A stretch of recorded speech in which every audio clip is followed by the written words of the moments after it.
నమస్కారం. మీ అందరిని మనీ మాటలో మాట్లాడుతున్నట్టుకు చాలా సంతోషంగా ఉంది. ఇవాళ శనివారం మీ క్వెషన్స్ బదులు చెప్పే ఆ నేరం వచ్చేసింది.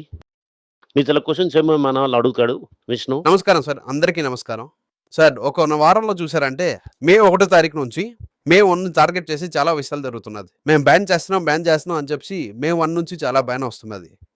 దాంట్లో నంబర్ 1 బ్యాన్ అవుతున్నది. మేము రష్యా ముందే చెప్పేసారు. గోల్డ్ ఏమో ఇక నుంచి రష్యా నుంచేమో మే 1 నుంచి ఎక్స్‌పోర్ట్ చేయడం అవ్వదు. బ్యాన్డ్ అలాగని చెప్తున్నారు. గోల్డ్ ఆ ప్లేస్‌లో ఉండి కంప్లీట్‌లీ ఆ ప్లేస్ స్టాగ్నేట్ అవుతుందా?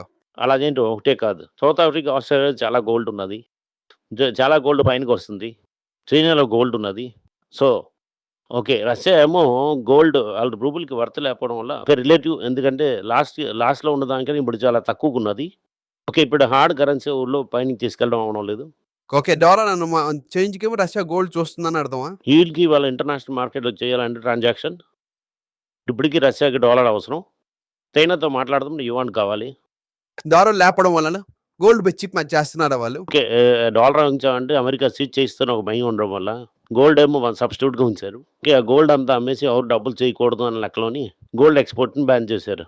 ఇప్పుడు వరల్డ్ గోల్డ్ కౌన్సిల్ ఏమో ఒక రిపోర్ట్ ఇచ్చింది 2 రోజుల ముందు. దాంట్లో వాళ్ళు చెప్పిందేంటంటే, ఓకే. గోల్డ్ సేల్స్ ఏమో చాలా ఎక్కువగా ఆహా! ఓహో! అని పెరగలేదు. ఇప్పుడు అడుగు పెరగలేదు. వాళ్ళ గోల్డ్ ప్రైస్ ఇంక్రీజ్ అయిన అసెట్ వాల్యూ పెరిగింది.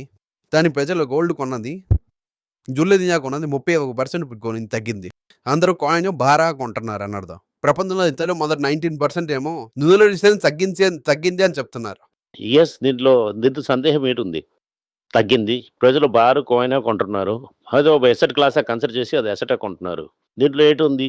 దీంట్లో కూలీ దాంట్లోనేమో వేస్టేజ్, మేకింగ్ చార్జ్ అని ఉన్నాయి. ఈ వేస్టేజ్, మేకింగ్ చార్జెస్ అవాయిడ్ చేయడానికి బార్, కాయిన్‌గా కొంటున్నారు. ఇప్పుడేమో మేకింగ్ చార్జ్ కట్ చేయడానికి అలా చేస్తున్నాను అనుకోవచ్చా? ఒక పాయింట్‌లో మళ్ళీ 14,000 మళ్ళీ కొట్టింది. అలాగున్నప్పుడు కొంచెం పేరు ఒక గ్రామ్ 50,000కి ఎళ్ళిందనుకోండి. యారు సార్ కొంటారు? సార్ డబ్బున్నోళ్ళు కొంటారు. ఉంచడం వేరే సార్. ఇదే ఎదిక మీద ఎవరు కొంటారు అని అంటున్నా. అప్పుడు 12 క్యారెట్ పోతుంది. 14 క్యారెట్ పోతుంది. ఎక్కడాకలా 9, 10 అలా తక్కువ వెళ్తుంది. ఇప్పుడు క్వెషన్ ఏంటంటే సందేహం ఏంటంటే 50,000 పెరిగింది ఒక గ్రామ్ అనుకోండి. ఎవరు కొనరు. అప్పుడు డిమాండ్ తగ్గుతుంది కదా సార్. రేటే పడదు. గోల్డ్ ఎప్పుడు కింద పడుతుందని అనుకోకండి ఎవ్రీ టైమ్. గోల్డ్ తగ్గడానికి ఒకటి జరగాలి. డాలర్ స్ట్రెంథెన్ అవ్వాలి. డాలర్ స్ట్రెంథెన్ అయింది అమెరికా తాలూకు ఎకానమీ చచ్చిపోతుంది. అందుకనే డాలర్ స్ట్రెంథెన్ అవ్వడానికి అమెరికా వదలదది. ఇప్పుడు చెప్పడం దాంట్లో అమెరికన్ ఇంకో సందేహం ఏంటొస్తుందంటే అందరూ గోల్డ్ కాయిన్ బారా కొనేసి బీరోలో వస్తున్నారనుకోండి. లాకర్‌లో వస్తున్నారనుకోండి. ఆ పనం స్టాగ్నెంట్ అలాగ ఉంటుంది కదా! అది అలాగా సర్క్యులేషన్‌లో రాదు కదా! అప్పుడు సర్క్యులేషన్ రాదు కదా! అప్పుడు మార్కెట్‌లో రాదు కదా సార్. ఇది 1860లో ఇండియాలో జరిగింది కదా ఇలాగా. అమెరికాలో సివిల్ వార్ జరిగింది. ఇక్కడ నుంచి కాటన్ పై వరకెళ్ళింది.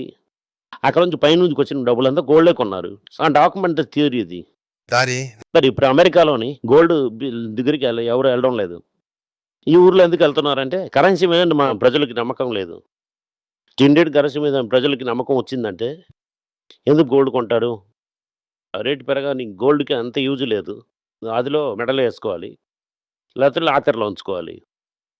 రైటా? ఎందుకు కొంటున్నారు?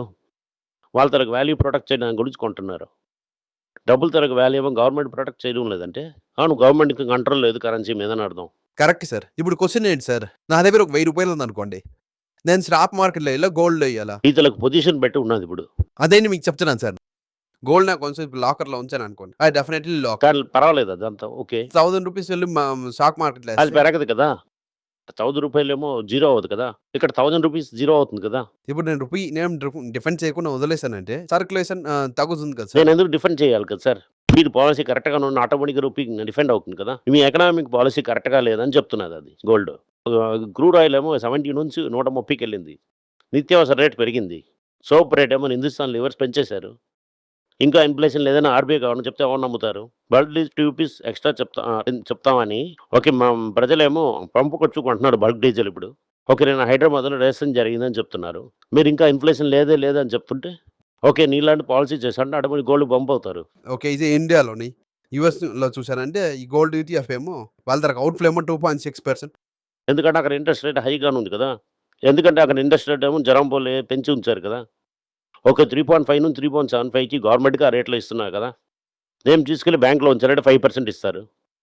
నా తాలూకా సేవింగ్ నేటే 4, 5 వస్తుంది. బ్యాంక్ అకౌంట్‌లో ఉంచాను కూడా 4% వస్తుంది నాకు. చూసా అంటే నార్త్ అమెరికాలో 2.11 బిలియన్ ఏమో ఈపీఎస్‌ని అమ్మేశారు. అవును. కరెన్సీ అవును. ఆళ్ళకి మనీ అంతే ఇంపార్టెంట్. మనీ ఎక్కడవుతే రిటర్న్ ఇస్తుందని అని చూస్తున్నారు. నువ్వు మనీకి రిటర్న్ ఇవ్వడం లేదు కాబట్టి ఎక్కడ మీరు ఇస్తారు ఆ కరెన్సీలోని? అమెరికాలో అమ్ముతున్నారు ఆళ్ళు. ఆళ్ళ కరెన్సీ ఏమో డాలరే ఉంచుకో. ఇండియాలో మీరు డాలర్ ఉంచడం అవ్వదు. అలాగని గోల్డ్ ఉంచుకోని చెప్తున్నారు. ఇంకా స్టాండ్‌లో ఇంకా స్ట్రాంగ్‌గా ఉన్నారా? నేను చాలా స్ట్రాంగ్‌గా ఉన్నాను దాంట్లో. దాంట్లో ఇప్పుడేంటంటే ఇంకో సందేశం ఏంటంటే, డాయిష్ బ్యాంక్ ఒక రిపోర్ట్ పైన తీశారు. ఇంకో నెక్స్ట్ 5 ఇయర్స్‌లోని $1,000 ఎళ్తుంది అని రాసింది. అవును. కరెక్ట్. నేను మాత్రం ఏది చెప్తున్నాను. నేను చెప్తేనే మీరు ఒప్పుకోరు. డాయిష్ బ్యాంక్ చెప్తే ఒప్పుకుంటారు. 2000కి 30లో చేస్తే ఎంత? ఒక గ్రామ్ ఏమో యావరేజ్ 25,000 వస్తుంది సార్. ఈ రేంజ్‌లోని. మనం 120 లక్షలు రీచ్ చేసామంటే 8,000 అంటే 30లో 30 డివైడ్ చేసామంటే ఇవాళ డాలర్ రేట్‌లో లక్షం వచ్చిందనుకో. యెస్. లక్షం రీచ్ చేశారంటే మన పెద్దాయన 100కెళ్ళిపోయిందంటే 120 100 నేను కన్ఫర్మ్. 125 అవుతుంది లక్ష్యం. 125 వెళ్ళిందంటే ఏటవుతుంది? 25,000 ఒక గ్రామ్ ఎళ్తుందని అడుగుతానా అంటే మీరేంటి సార్ 35,000 ఎళ్తుంది అని అంటున్నారు. మీరెలా లెక్కలేస్తున్నారు సార్? 8000 30 వెళ్తుంది. 30తో డివైడ్ చేయి. ఎంత వస్తుంది? 266 వస్తున్నది. ఇంటూ 120 అంటే 125 ఏసన్నట్టు మీరు. సార్ మీరు ఒక నెల ముందేమో 100 నిత్యం 120 లక్షం అని చెప్పారు. ఇప్పుడు ₹5 పెంచేసారు సార్. సరే ఓకే. 120 ఏసుకో. 120 లక్ష్యం. సార్ 32,000 సార్ ఒక గ్రాము. సార్ నేను 25కి అడిగాను సార్. మీరు చెప్పిన పనం 32,000 ఎళ్తుంది. 120 అంటే నువ్వు 32. 110 చెయ్యు. ఓకే. రేంజ్ ఆఫ్ పాసిబిలిటీ ఇవ్వాలి కదా!